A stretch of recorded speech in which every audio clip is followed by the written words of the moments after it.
Atomic structure के कुछ important फार्मूले हैं जो मैं आपको रिपीट करा रहा हूँ, उसके बाद इन पे न्यूमेरिकल कुछ और लगा दिए जाएंगे क्योंकि ये फार्मूले ज़्यादातर कंपटीशन में यूज होते हैं और नीट्स और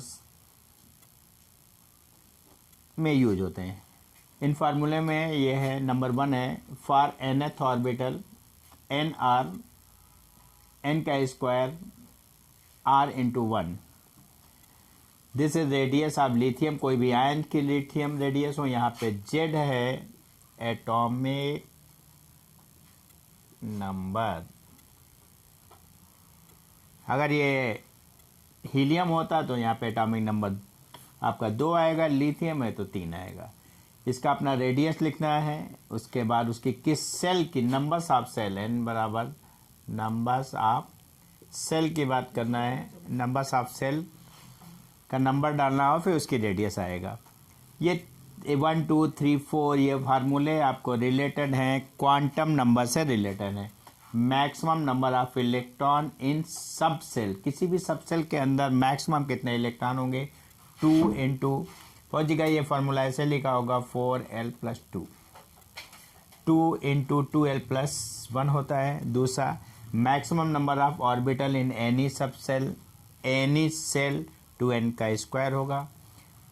मैक्सिमम नंबर ऑर्बिटल की बात है यहाँ पे, मैक्सिमम नंबर ऑफ इलेक्ट्रॉन यहाँ इस ऑर्बिटल का दुगना कर दिया जाता है, इलेक्ट्रॉन का है। Number of radial node n p orbital, np orbital के अंदर कितने भी, यहाँ पे ये सेल नंबर है, ये सब सेल है, ये है n सेल और ये है सब सेल। ऑर्बिटल में कितने रेडियल नोड होंगे, इसके लिए फार्मूला है n-l-1। Numbers of spherical nodal in 3p orbital is, कितने हैं ये आपको न्यूमेरिकल पूछा गया है। Numbers of spherical nodal 3p में कितने हैं, तो इसके लिए एक फार्मूला होता था, numbers of radical nodal in np orbital, ये होता है n-l-1। यहाँ पे np है तो n मतलब प्रिंसिपल क्वांटम नंबर का n का मान 3 होगा, p है इसके लिए l का मान 1 होगा, एजीमुथल क्वांटम नंबर्स है। फार्मूला अप्लाई कर देंगे, numbers of radial node in 3p orbital, 3 -1 -1 3 -2 = 1। ये आंसर आपके सामने आ गया 1। नेक्स्ट क्वेश्चन आपके अंदर आ रहा है, numbers of spherical nodal in 4p orbital. 4p orbital में नंबर्स ऑफ स्पेरिकल नोडल कितने होंगे, number of radial nodal in np orbital, सीधे फार्मूला n-l-1। यहाँ पे 4 है इसलिए यहाँ पे 4 लग दिया, प्रिंसिपल क्वांटम नंबर n की वैल्यू 4 है, p l बराबर 1 होगा। और ये आपका फार्मूला आ गया है, number of radial node in 3p orbital, ये 4 -1 -1 4 -2 = 2 आपका नंबर्स ऑफ रेडियल। नेक्स्ट आपके सामने क्वेश्चन आ रहा है, maximum number of electrons in any subshell, किसी भी सबसेल के अंदर maximum number of electron is given by expression. इसमें से कौन से फार्मूले से मैक्सिमम नंबर्स ऑफ इलेक्ट्रॉन निकालते हैं, total numbers of electron in any cell, इसके लिए फार्मूला होता है 2 इंटू 2l+1। इस फार्मूले को अगर खोल दें तो 4l+2 और ये 4l+2 यहाँ पे हो गया, दिस इज करेक्ट आंसर।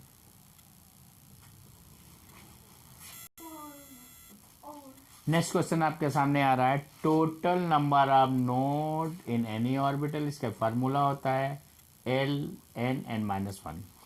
आपको क्वेश्चन ये था, उसका angular orbital having 3 angular node, 3 angular node हैं एंड टोटल n नोड, टोटल n नोड है। तो आपको सीधे सीधे बताना है कि वो उसका प्रिंसिपल क्वांटम नंबर क्या है, उसका एजीमुथल क्वांटम नंबर क्या है, उसके बाद आपको सीधे फार्मूला सेट कर देना है।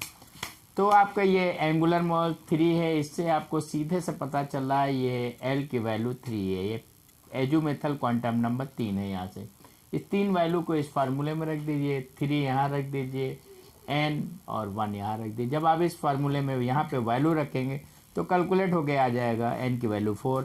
इसका मतलब प्रिंसिपल क्वांटम नंबर 4 है। अब क्या है, इसको आप लिख सकते हैं कि प्रिंसिपल क्वांटम नंबर आपका 4 है और l की वैल्यू आपकी क्या है 3। तो 4f, l के लिए l की वैल्यू अगर 3 होती है तो ये f होता है। क्या होता है, ये f होता है।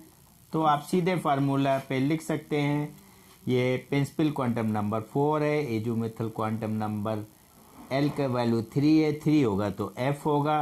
तो ये 4 और f एक का साथ में लिख दिया 4f और आपका आंसर ये सही होगा। एक बार दोबारा समझ लीजिए, ये फार्मूला आपको सीधे सीधे दिया है total number of node in any orbital, तो L बराबर n-1 होता है।